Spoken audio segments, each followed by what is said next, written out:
So నాకు తెలిసి తాతయ్య గుంట గంగమ్మ తల్లి టెంపుల్కి వచ్చిన మొదటి సీఎం జగన్మోహన్ రెడ్డి గారే అనుకుంటాను. అలాగే అందరూ కూడా వస్తే ఇంకా బాగుంటుంది. ఎందుకంటే గంగమ్మ తల్లి గొప్పదనం ఇప్పటికే అందరికీ తెలుసు, ఇంకా కూడా తెలిసే అవకాశం ఉంటుంది. అమ్మను దర్శించుకొని కొండకు వెళ్ళి స్వామిని దర్శించుకోవడం ఆనవాయితీ కాబట్టి అది కంటిన్యూ చేయాలని అందరినీ కోరుకుంటున్నాను.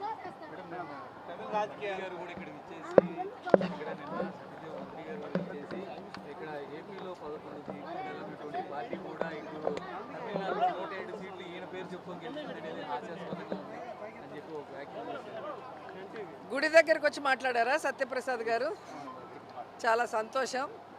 నెక్స్ట్ ఎన్నికల్లో చూసుకుందాం. ఈవీఎంలు లేకుండా, దొంగ ఈవీఎంలని మ్యానిపులేషన్ లేకుండా ప్రజల ఓట్లతో రమ్మని చెప్పండి, అప్పుడు తెలుస్తుంది. లోకల్ బాడీ ఎలక్షన్స్లో మీకు అర్థమైపోతుంది కూటమి ప్రభుత్వం విజయం ప్రజా విజయమా లేకపోతే ఈవీఎంల మ్యానిపులేషన్ అనేది మీకు అర్థమవుతుంది. రెండోది, ఎన్నికల ప్రచారంలో విజయ్ జగన్ ఉన్న ఫోటోకు అభిమానిస్తే చాలా ప్రేమగా దాన్ని ఎత్తి చూపించడం జరిగింది. ఒక ముఖ్యమంత్రి క్యాండిడేటు పక్క రాష్ట్రంలో ఉన్న మాజీ ముఖ్యమంత్రి ఫోటో పట్టుకోవాల్సిన అవసరం లేదు. అయినా పట్టుకున్నారంటే అర్థం ఏంటి? జగనన్న లాంటి నాయకత్వం నేను ఇస్తాను అని ఆయన చెప్పకనే చెప్పాడు. ఎందుకంటే విజయ్ గారి డ్రెస్సింగ్ చూస్తే జగనన్న గారి లాగే కాకి ప్యాంటు కాకి షర్ట్. ఇంతవరకు ఎవరు కూడా ఏ ముఖ్యమంత్రి క్యాండిడేట్ అలా వేసింది లేదు. ప్రజలకి దగ్గరగా సాధారణ వ్యక్తిలాగా వాళ్ళు ఎప్పుడూ ఉంటారు. సో ప్రతిదీ కూడా మీరు చూస్తే మాట కానీ, ప్రజలకు ఇచ్చిన వాగ్దానాలు కానీ, మీటింగ్స్లో మాట్లాడే విధానం కానీ అన్నీ కూడా విజయ్ జగన్ గారిని ఫాలో అయ్యారనేది స్పష్టంగా తెలుస్తుంది. ఎప్పుడైతే విజయ్ ఆ ఫోటో చూపించాడో అప్పుడే ఆయన కూడా జగన్ గారిని గౌరవిస్తున్నారన్న సంగతి తెలుస్తుంది. సో అవన్నీ చూసిన ప్రజలు ఈరోజు విజయ్ని ముఖ్యమంత్రిగా కావాలని కోరుకున్నారు అంటే జగన్ గారిని కూడా వాళ్ళు ఆశీర్వదించినట్టే లెక్క. ఎందుకంటే దేశంలో ఏ రాష్ట్రంలో ఏ ముఖ్యమంత్రి కూడా 5 సంవత్సరాలలో తను ఇచ్చిన వాగ్దానాన్ని 99% పూర్తి చేసిన దాఖలాలు వేరే ఏ రాష్ట్రాల్లో లేదు. ఒక్క జగన్ గారే చేశారు. కోవిడ్ సమయంలో కూడా రాష్ట్రానికి ఇన్కమ్ లేకపోయినా కూడా అందరికీ జీతాలు సక్రమంగా ఇచ్చారు, ప్రజలందరికీ వైద్యాన్ని ఫ్రీగా అందించారు. అలాగే ప్రజల్ని కాపాడుకున్న విధానం కూడా అందరూ చూశారు. ఏదో మాట్లాడాలని సత్యప్రసాద్ మాట్లాడితే అది సరికాదు. గుడికి వస్తే దర్శనం చేసుకొని వెళ్ళు. ఏదో అబద్ధాలను ఇక్కడ చెప్తే ఎవడు నమ్మే పరిస్థితి లేదు. ఈరోజు గ్రామాల్లో కానీ వార్డులకు వెళ్ళే ధైర్యం మాకుంది. ఎందుకంటే మేము మంచి చేసాం. ఈరోజు మీకు వెళ్ళే ధైర్యం ఉందా? ఒక కొత్త పెన్షన్ ఇవ్వలేరు, ఒక కొత్త ఇల్లు ఇవ్వలేరు. మేము కట్టిన ఇళ్ళకి పూర్తి అయిన వాటికి రంగులు వేసుకొని ఈరోజు ఓపెనింగ్ చేసుకోవడం కాదు. మీరు ఏ కార్యక్రమం చేసినా జగన్ గారు ఫినిష్ చేయాల్సిన వాటిని ఒక 5% చేసుకొని మీరు చేస్తున్నారు తప్ప మీకు కావాల్సిన లేదా మీరు ప్రామిస్ చేసిన ఏ ఒక్క కార్యక్రమాన్ని సక్రమంగా చేశారని అడుగుతున్నా. అంతెందుకు రాయలసీమలో పుట్టిన చంద్రబాబు నాయుడు రాయలసీమ లిఫ్ట్ ఇరిగేషన్ని ఈరోజు రేవంత్ ఆపమంటే హైదరాబాద్లో తన ఆస్తుల్ని కాపాడుకోవడానికి ఆపేసింది నిజం కాదని అడుగుతున్నా. ఈరోజు రైతులకి సాగునీరు తాగునీరు లేకుండా రైతులు అల్లాడిపోతుంటే పట్టించుకోకుండా నువ్వు నీ ఆస్తులు బాగుంటే చాలు అనుకొని ఈరోజు రాయలసీమ లిఫ్ట్ ఇరిగేషన్ని ఆపేసిన నువ్వు నీ పార్టీ వాళ్ళు జగన్ గారిని మాట్లాడుతుంటే సిగ్గుచేటని కూడా ఈ సందర్భంగా తెలియజేసుకుంటున్నా. అలాగే తిరుపతిలో పుట్టిన చంద్రబాబు నాయుడు కానీ ఆ పార్టీలో వాళ్ళు పవిత్రమైన కొండ మీద పవిత్రమైన లడ్డుని అబద్ధాలు, నోటికొచ్చిన అబద్ధాలతో ఎలా అవమానించారో ఈ రాష్ట్రంలో అందరూ గమనించారు. మళ్ళీ సిగ్గు లేకుండా అసెంబ్లీలో బాత్రూమ్ కెమికల్స్ వాడారు అని మాట్లాడుతుంటే ఇతను మనిషా లేకపోతే ఏంటి అనేది అనుమానం వచ్చింది. ఎందుకంటే ఒక తప్పు చేసుంటే ఆ చేసిన వాళ్ళని సాక్ష్యాధారాలతో నిరూపించి అరెస్ట్ చేయండి, శిక్షించండి, ఎవరు ఏమనరు. కానీ మీ మీటింగుల్లో ఒక లీకులు ఇవ్వటం, ఆ లీకుల ఆధారంగా అధికారం ఉంది ఇక్కడ ఢిల్లీలో అని చెప్పి మీ ఇష్టానికి వెంకటేశ్వర స్వామిని, లడ్డూని, అలాగే ఏ విషయాన్నైనా కూడా అబద్ధపు ప్రచారం చేసి అవమానించాలని చూసుకుంటే మాత్రం ఎవరు ఒప్పుకోమని కూడా ఈ సందర్భంగా తెలియజేస్తున్నాం. భగవంతుల్ని కాపాడాల్సిన, భగవంతుల మీద ఎవరైనా తప్పుడు ప్రచారం చేస్తే ఖండించాల్సిన బాధ్యత ఉన్న వాళ్ళు ఈరోజు వాళ్ళే అవమానకరంగా మాట్లాడుతుంటే చాలా బాధేస్తుంది. ఎందుకంటే వెంకటేశ్వర స్వామి మన జిల్లాలో ఉండటం మన అదృష్టం, మనమందరం గర్వపడాల్సిన విషయం. ప్రపంచంలో ఎవరైనా, ఏ మతం వాళ్ళైనా, ఏ కులం వాళ్ళైనా కూడా ఎంతో నమ్మకంతో వచ్చే తిరుమలకి ఈరోజు అపహాస్యం పాలు చేయాలనుకోవడం చాలా సిగ్గుచేటు. దాన్నైనా ఇప్పటి వరకు ఆపి దాని మీద ఉన్న చైర్మన్ ఎవరైతే అపవిత్రుడు ఉన్నాడో అతన్ని తొందరగా సస్పెండ్ చేసి దించితే బాగుంటుందని కూడా డిమాండ్ చేస్తున్నారు. తమిళనాడులో గవర్నర్ బల సంఖ్యను చూపిస్తేనే తర్వాత ప్రభుత్వ ఏర్పాటు వస్తున్నా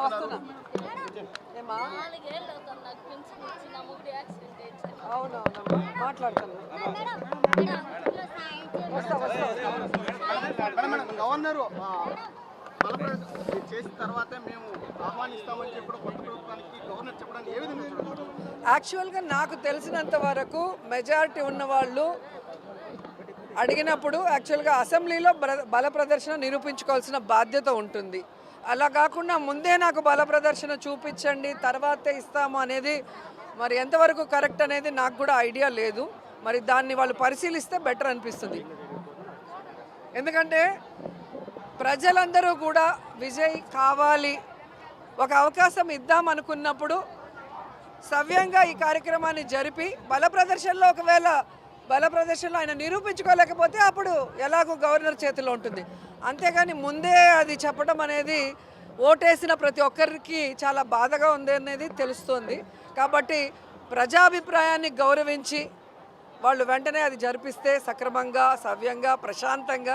2004 ఎన్నికల్లో Rajasekhar Reddy, TRS, CPI, CPM అన్ని పార్టీలు కలిసి ఆ రోజు 9 సంవత్సరాల పరిపాలన చంద్రబాబు నాయుడు గారి ప్రభుత్వాన్ని తీసేయాలని చెప్పి మీరు చేసిన పనులు ఆ రోజు కూటమి కట్టి అధికారంలోకి వచ్చారు.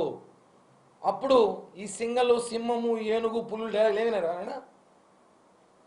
రాజశేఖర్ రెడ్డి మీ నాయకుడు తండ్రి ఎట్టో చెల్లి కాదంటారు, తండ్రి మాత్రం కాదని చెప్పదంటారా బాబు, ఆయనే తండ్రి. రాజశేఖర రెడ్డి జగన్మోహన్ రెడ్డి తండ్రి. మీరు టక్కన ఆయన కాదంటారేమో, చెల్లిని కాదనేసారు, మొన్న అమ్మను కాదనేసారు, తండ్రి కాదనొద్దండి, ఆయనే వైఎస్ రాజశేఖర రెడ్డి. కాబట్టి ఆయన ఎన్ని పార్టీలో పొత్తులు పెట్టుకొని పోటీ చేశాడో సంగతి మీకు తెలుసా? ఒకరికైనా తెలుసా? తెలుసు. జనం మర్చిపోయారనుకుంటారు, జనం మర్చిపోవచ్చు, చాట్ జీపీటీ, గూగుల్ మర్చిపోదు, కొడితే వచ్చేస్తుంది. కాబట్టి రాష్ట్ర అభివృద్ధి కోసం, రాష్ట్ర ప్రయోజనాల కోసం పవన్ కళ్యాణ్ గారు పొత్తులు పెట్టుకుంది వాస్తవం. మీరు ఎంతసేపు పవన్ కళ్యాణ్ గారు సీఎం అవ్వాలి, మీరు అవుతారంటారు. ఒరే నాయనా, మేము అవుతామో లేదో కొంచెం ఆగి తెలుస్తుంది. మీరైతే కారు కదా, మిమ్మల్ని అయితే మేము కానీ ఛాలెంజ్ చేస్తాను. ఇంకొక 20-25 సంవత్సరాలకు కూడా అప్పటివరకు ఉంటారో ఉండరు అనుకోండి. మీరు అందరూ ఇప్పుడే తమిళనాడు వైపు చూస్తారు, అందరూ ఉంటారో ఉండరు. మేము చెప్తున్నాం కదా, భవిష్యత్తులో కూడా అసెంబ్లీలోకి మీరు రారు, ఇంకా గెలిచి లెవెన్ కూడా రాలా, ఇంకేమొస్తారు? కాబట్టి మీరు పొత్తులో భాగం గురించి మాట్లాడే అర్హత మీకు లేదు. 2004లో రాజశేఖర్ రెడ్డే పొత్తులు పెట్టుకొని వచ్చినాడు, ముఖ్యమంత్రి అయినాడు. ఈరోజు పొత్తుల గురించి మాతో మాట్లాడతారేంది మీరు? మేము రాష్ట్రంలో జగన్మోహన్ రెడ్డి పరిస్థితి ఎలా ఉంది, ఈరోజు జగన్మోహన్ రెడ్డి కానీ కూర్చుంటే ఏంటి పరిస్థితి, ప్రజలు భయపడి పారిపోయి ఓట్లేస్తే పొత్తులో భాగంగా ఆ పొత్తు కట్టిన ఏకైక మగాడు పవన్ కళ్యాణ్. ఆ రోజు పవన్ కళ్యాణ్ గారు బీజేపీతో మళ్ళీ తిరిగి, టీడీపీతో తిరిగి, ఆయన నా సీట్లు త్యాగం చేసినా పర్లేదు, రాష్ట్ర అభివృద్ధి జరగాలి, ముఖ్యమంత్రి పదవి రాష్ట్ర అభివృద్ధి చాలాసార్లు ఎందుకు చెప్పామంటే మేము గుర్తుపెట్టుకోండి, ముఖ్యమంత్రి కన్నా పెద్ద పదవి పవన్ కళ్యాణ్ గారికి ఉంది. మీకు తెలుసో తెలీదో? ఇండియా లెవెల్లో, భారతదేశం లెవెల్లో పవన్ కళ్యాణ్ గారికి ఎక్కడ పోయినా ఆయన క్రేజ్ ఉంది, ఎక్కడ పోయినా జనం వస్తారు, లక్షలాది మంది క్రేజ్ ఉంది, దాన్ని మించిన చరిష్మా ఆయనకు ఉంది. ఆ విషయం మర్చిపోండి. మీరు జైలుకు పోతే ఎట్టు వస్తారు జనం? జగన్మోహన్ రెడ్డి జైలు పోయి అనుకోండి, ఖైదీలతో వస్తారు, మా బాస్ వచ్చారు అనేసి, ఖైదీలంతా మన బాస్ వచ్చారు రా, గురువు ఇన్నో లీడర్ అనేసి. ఆ మరి మా నాయకుడు బయటికి పోతే మా బాస్ వచ్చారు, అందరూ వస్తారు. కాబట్టి మీరు మాట్లాడే పేటీఎం కుక్కలందరూ చెప్తున్నాం. ముందు మీ పరిస్థితి ఏమంటే చాలామంది తెలుసు తెలీదు. ఇక్కడ విజయవాడ మీడియా మిత్రులకు ఒక విషయం చెప్తున్నాం మీడియా ద్వారా. మేము తిరుపతిలో ఉంటాం, మాకు తమిళనాడు చాలా దగ్గర, చాలా దగ్గర, 30 కిలోమీటర్ తమిళనాడు వస్తుంది. ఇట్లా 50 కిలోమీటర్ పైన మాకు తమిళనాడు రెండు పక్కలు వస్తుంది. జోసఫ్ విజయ్ అక్కడ పరిస్థితి ఏమంటే అక్కడ 2 పార్టీలు ఉన్నాయి, డిఎంకే, ఏడిఎంకే. వీళ్ళు గత 50 సంవత్సరాలుగా వాళ్ళిద్దరే పరిపాలిస్తారు, వాళ్ళిద్దరు పరిపాలన ఉంది. అక్కడ జగన్మోహన్ రెడ్డి లాంటి ఒక రాక్షసుడు లేడు. కాబట్టి ప్రజలు ఏం చేశారు, ఆప్షన్ ఇచ్చారు ఇతనికి. అక్కడ ఆప్షనల్లో ఇతనికి ఇచ్చారు. అక్కడున్న పరిస్థితులు వేరు, తమిళనాడు పబ్లిక్ వేరు, మనకున్న పబ్లిక్ వేరు. కాబట్టి విజయ్కి అవకాశం కల్పించినారు. విజయ్ అది ఏమాత్రం సక్సెస్ అవుతుందో ఏమవుతుందో మనం భవిష్యత్తులో చూడాలి. మీరు విజయ్ గారిని పవన్ కళ్యాణ్ గారితో పోలిస్తే మాకు ఎందుకంటే నవ్వు వస్తుందంటే, విజయ్ అక్కడ రెవెన్యూ ఏం తెలుసా మీకు? తమిళనాడు రెవెన్యూ ఎన్ని వేల కోట్లు వస్తుంది తెలుసా? ఇక మన రాష్ట్ర పరిస్థితి ఏంటి? మనం ఖాళీ చేతితో రాష్ట్రానికి కూర్చోం. ఈరోజు మన రాష్ట్రం ఇప్పుడు డెవలప్ అవుతుంది. తమిళనాడు రెవెన్యూ సౌత్ ఇండియన్ భరించగల రెవెన్యూ ఉంది తమిళనాడులో. ఈరోజు చెప్తున్నాను సార్, మా తిరుపతి వైపు రాయలసీమలో ఉన్న వైసీపీ నేతలందరూ క్యూ కడతారు, చెన్నై పోతారు జోసఫ్ విజయ్ దగ్గరికి. ఒకటే ఆయన పార్టీలు వాళ్ళు చేస్తారో లేదా ఆయన పార్టీ ఏడు పెడతారు తెలియదు. రెండే పాయింట్లు, ఒకటి రాయలసీమలో ఉన్న ఆ రెడ్ల నేతలందరూ పోయి జోసఫ్ విజయ్లో చేరతారు, లేదా జోసఫ్ విజయ్తో రాయలసీమలో పార్టీ పెట్టేస్తారో తెలియదు. కానీ అనిల్ రెడ్డి సంకనాక్తున్నాడు ఒక్కొక్కడు. అనిల్ రెడ్డి అంటే బాగా తెలుసు అందరికీ. Anil Reddy care of YS Jaganmohan Reddy benami, అతని బంధువు, అతని సంకనాక్తున్నారు, ఇంక్లూడింగ్ మిథున్ రెడ్డితో సహా. అన్ని రెడ్లు మొత్తం వైసీపీలో ఉన్న రెడ్లు సంఘం బ్యాచ్ అంతా కూడా కొంతమంది పేర్లు వద్దు నేను చెప్పలేను, కొంతమంది క్యూ కట్టేశారు. సో జోసఫ్ విజయ్తో మాట్లాడి మాకు బార్డర్లో ఉంటాం, మేము కూడా బార్డర్లో ఉంటాం, పార్టీ పెట్టమని చెప్పండి, ప్రచారం రమ్మని చెప్పండి. మీకే మీ నాయకుడి మీద నమ్మకం లేదు, మీరు మాట్లాడతారు కళ్యాణ్ గారి గురించి. మేము ఒకటే చెప్తున్నాం, పవన్ కళ్యాణ్ గారు లాంటి వ్యక్తితో పనిచేయడానికి మేమంతా చాలా సంతోషంగా ఉన్నాం. ఆయన ఏం హోదాలో చూడాలో ఆ హోదాలో చూడబోతాం. మా గురించి బాధపడాల్సిన అవసరం ఈ పేటీఎం కుక్కలకైతే లేదు. మేము చంద్రబాబు గారిని కళ్యాణ్ గారిని ఒకటే కోరుతున్నాం, సార్ ఈ కుక్కలు రోడ్డు పైన తిరగకుండా ఆ కుక్కలు బళ్ళు పంపిస్తే దాన్ని తీసుకెళ్ళిపోతారు. దయచేసి ఈ కుక్క ప్రేమికులు జంతు ప్రేమికులు ఉంటారు, వాళ్ళు ఎవరు అడ్డం పడకండి. ఎందుకు అడ్డం పడకంటే, అడ్డం పడాలనుకో వాళ్ళు మిమ్మల్ని కరుస్తారు. నోటుకు వచ్చినట్టు విరోచనాలు చేసినట్టు మాట్లాడుతున్నారు పవన్ కళ్యాణ్ గారిని. ఆయన ఎటువంటి పరిస్థితుల్లో చెప్పారు క్లియర్గా రాష్ట్ర ప్రజలకు అర్థమైంది. అది వదిలేసి ఇంకా కూడా మీరు పవన్ కళ్యాణ్ గారు ముఖ్యమంత్రి కాడా, గుంటనక్కలా చూసిన ఇవన్నీ ఈ జూ పార్క్ మాట్లాడిన డైలాగ్ వద్దు. నేను ఛాలెంజ్ చేస్తున్నా, మేము కూటమిలో వచ్చాం కదా, రాజశేఖర రెడ్డి దమ్ము లేదా? రాజశేఖర రెడ్డి రాయలసీమ బిడ్డ కదా, రాజశేఖర రెడ్డి కొడుకే జగన్మోహన్ రెడ్డి. నువ్వు కూడా పార్టీ పెట్టి 10 ఏళ్ళకు 11 ఏళ్ళకు ముఖ్యమంత్రి అయినావు, ఆ విషయం తెలుసు తెలీదో?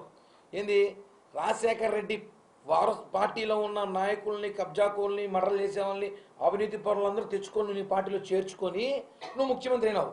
మేము జనసేన అలా చేయలే, చాలా సామాన్యులకు సీట్లు ఇచ్చాం 2019లో. 2024లో కుదరకపోతే రాష్ట్రం పరిస్థితి నాశనం అయిపోయింది కాబట్టి 24 అడ్జస్ట్మెంట్ చేసుకున్నాం. మాకు లేని బాధ మీకెందుకు రా స్వామి? అదే సామెత, ఊర్లో పెళ్ళికి హడావిడి కుక్కలు జరిగింది మా సార్ చెప్పాడు. ఈ కుక్కలే, ఏ కుక్కలో కాదు, ఈ కుక్కలకి హడావిడి ఎక్కువ అయిపోయింది. మేము చెప్తున్నాం, మాకు లేని బాధ మీకెందుకు? మా భవిష్యత్తు ఆయన చూసుకుంటాడు, మీకెందుకు అనవసరం? ఫస్ట్ మీ పార్టీ సంగతి చూడండి, 11 ఉన్నాయి. రేపు స్థానిక ఎన్నికలు వస్తాయని పోటీ చేయని దిక్కు లేదంటే మీకు విజయ్ని పిలుచుకొని ప్రచారం చేసే పరిస్థితులు మీరున్నారు.